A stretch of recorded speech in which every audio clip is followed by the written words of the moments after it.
आता वाट बघायची. कुणी आपल्यावर हल्ला केला की उत्तर जशाला तसंच आता इथून पुढे सुट्टी नाही. आता जशाला तस एकही शब्द मुख्यमंत्र्याला बोलणार नाही जनतेसमोर सवाल. जर नाही धरलं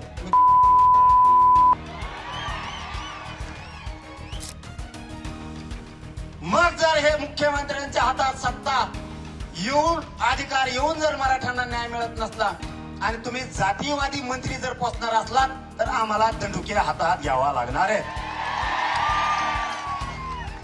तुम्ही सगळ्यांनी जावं, त्या आरोपींना पकडायच्या बाबत मुख्यमंत्र्यांशी बोलावं आणि कुटुंबाला घरी येऊन सांगावं आम्ही 2 दिवसात 3 दिवसात सगळे पकडणार आहेत. आणि जर ज्या नेत्यानं मंत्र्यानं आमदारानं त्यांना पळून लावले त्याचाही कुटुंब उठून आत टाका, म्हणजे दुसऱ्या दिवशी सकाळी तो पळून गेलेला घरी. आणखीन एक सल्ला, धाडशी बना. हे आणखीन हल्ले करू शकते. आता वाट बघायची. कुणी आपल्यावर हल्ला केला की उत्तर जशाला तसंच आता इथून पुढे सुट्टी नाही. आता जशाला तस आता जशाला तसं. हे किती दिवस धरत्यात बघू, पकडी देत का नाहीत बघू. अरे आपण मराठे पाणीच पाजायचं, यांना सोडायचं नाही. आता यांना आता पाणी पाजायचं. आणि एकदा यावेळेस पाठ्या बोलतो ना करीत असतो, तुम्हाला माहिती आहे मग आपला का कसा आहे, जे बोलतो ना मग ते आपण करत असतो. आणि आज जबाबदारी तुमच्या खांद्यावर दिली म्हणून मी बोललो नाही. हात जोडून सांगतो तुम्हाला सगळ्यांना, मुख्यमंत्र्याकडे जा, त्यांना सांगा हे उचलून टाका, कोण कोण येत ना हे धरा. हे सापडणं काय मोठी गोष्ट नाही. एकही शब्द मुख्यमंत्र्याला बोलणार नाही जनतेसमोर सवाल आहे. जर नाही धरलं तुमच्या पायाला हात लावून सांगतो, हे लेकराचं तोंड नाही बघू शकत तुम्ही. तुमचा नेता आमचा दुश्मन नाही आणि विरोधी पक्ष हे काय सासरे नाहीत आमचे. आमचं लेकरू गेलं, आमच्या आईच्या कंपाळाचं कुंकू पुसलंय, त्या लेकराचं तोंड सुद्धा बघू वाटत नाही. कोणताही मराठ्याचा नेता, ओबीसीचा नेता जर मराठ्यांच्या बाजूने उठला तर मराठ्यांनी त्याचे पाठराखण करून संरक्षण करून त्याच्या पाठीचे खंबेर उभारायचे. उपकार विसरायचे नाही. पण पुढच्या काळात सावध राहा. आरोपी सापडणं काय लय मोठी गोष्ट नाही. अरे आमची तर अशी फजिती गेली, आमचे फुलं टाकणारे लोकांवर सुद्धा गुन्हे दाखल केले. आमचा एक पोरग मुंबईत 8 महिने होत, काय केलं तर कमेंट टाकली, कमेंट बोलला असेल काही, आणि तुम्हाला खून केलेले आरोपी सापडत नाहीत. ही किती मोठी गोष्ट, ही किती मोठी गोष्ट आहे. साधे 160चे पोरं सुद्धा 107 म्हणजे सहज विषय 154च्या नोटीसवाले सुद्धा नेऊन बसवले.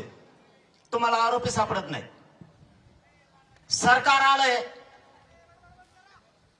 सरकार गोरगरिबांना न्याय देणार का नाही. संतोष भायाचा हत्या झाली, परभणीचं प्रकरण झालं, राजगुरुनगरला झालंय,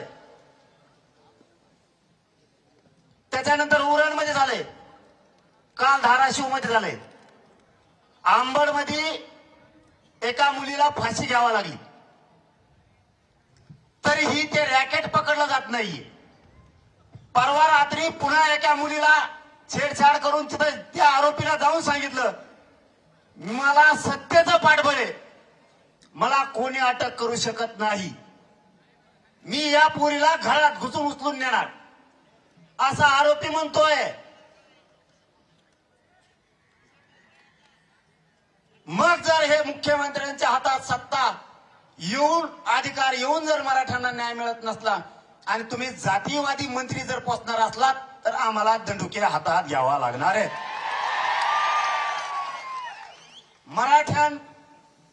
मराठ्यांना संपवायला निघाले जातीयवादी मंत्री जर तुम्ही सांभाळणार असलात आणि साधे साधे ते चिल्लर चिलट तुम्हाला धरता येत नाहीत तर मग अवघड आहे. मग आम्ही जर खवळलो आम्हाला नाव ठेवू नका. आज या मोर्चाच्या निमित्तानं तुमच्या खांद्यावरती जबाबदारी. आणखीनही या राज्यात जरी सरकार पक्षाला किंवा काही जातीवादी मंत्र्यांना या राज्यात विध्वंस घडवून आणायचा असला तरी आम्हाला घडवून येऊ द्यायचा नाही, हे प्रामाणिकपणानं सांगतो. तुम्ही सगळ्यांनी जावं, त्या आरोपींना पकडायच्या बाबत मुख्यमंत्र्यांशी बोलावं आणि कुटुंबाला घरी येऊन सांगावं, आम्ही 2 दिवसात 3 दिवसात सगळे पकडणार आहेत. आणि जर ज्या नेत्यानं मंत्र्यानं आमदारानं त्यांना पळून लावलंय त्याचंही कुटुंब उठून आत टाका, म्हणजे दुसऱ्या दिवशी सकाळी तो पळून गेलेला घरी येईल. त्यालाही मध्ये जाऊ द्या. काय त्याची परवानगी, अटक करायची परवानगी फक्त राज्यपालची तर लागते. विरोधी पक्षाला अटक करायचं असलं तर राज्यपालाची परवानगी लागते, एखाद्या मंत्र्याला अटक करायचं असलं तर राज्यपालाची परवानगी लागते. राज्यपाल तुमचाच आहे, त्या बिचाराला काही काम नाही, तेवढं काम तरी होईल. एका झटक्यात तुमचं बी आडायचं कमी होऊन जाईल. तुमचा लय झपका वेगळाच आहे बाबा.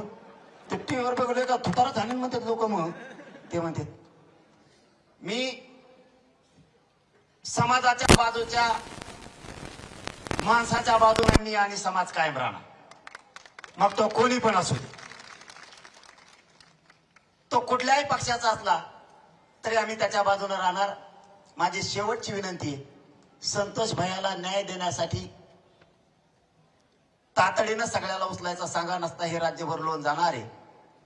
आणि कोणाचा बापाला 2 मंत्री नाही 50 बी केले ना, कसलीच जागीरदाराची आवरात आली तरी हे मनोज जरांगे मॅटर दाबून देत नसतो. कधी पण येऊ दे. माझी सगळ्यांना विनंती आहे, आपण या संतोष भैयाला न्याय मिळेपर्यंत बीड जिल्ह्यातल्या एकाही जनतेनं मागे सरकायचं नाही. बघू आता त्यांच्यावरती जबाबदारी टाकली. मला आजच माहित झालं ते मुख्यमंत्र्याच्या जवळचे दुसरे पवार साहेब आमदार जवळचे म्हणल्यावर मला वाटतं उद्या संध्याकाळपासून सगळ्याला टाकीत येईल 100% अशी आपण सगळी आशा व्यक्त करू. कारण आपल्या लेकराला लेकीला न्याय मिळेल 100% आपण समाज विश्वास ठेवू. मुख्यमंत्र्याला म्हणा टाकाना राव, कपा कपा उठून आत तुमचं तरी काय नीट राव, तुम्हाला का डिझेल विकत आणायचंय का काय का काय कणाकणा जायचंय ट्रक न्यायची टप्पू धर गावाळ कोचा धर गावाळ कोचा द्यायचं टाकून सगळे गप्पा गप्पा जाऊ द्यायचे मध्ये काय तरी नीट तुम्हाला काय राव काय आणायचं डिझेलला पैसे लागत असले देऊ का त्याला काय जाऊ एवढा लोड घ्यायचा तुम्हाला. साप नका पोसू, साप येत बरे. मुख्यमंत्री साहेबाला सांगा हे साप आहेत, यांना किती दूध जर पाडलं ना हे वर टंगडी करून मुतत येत. पोसू नका यांना, तुम्ही पोसलं आम्ही चरबी उतरणार आहेत. मग 100% चरबी उतरणार. आपण ज्याची चरबी उतरी म्हणलो ना त्याची उतरत असतो. लय खतरनाक आवला दे बघी, उतरणार म्हणजे उतरणार. आपण सगळेजण संतोष भाईच्या पाठीशी उभा राहू.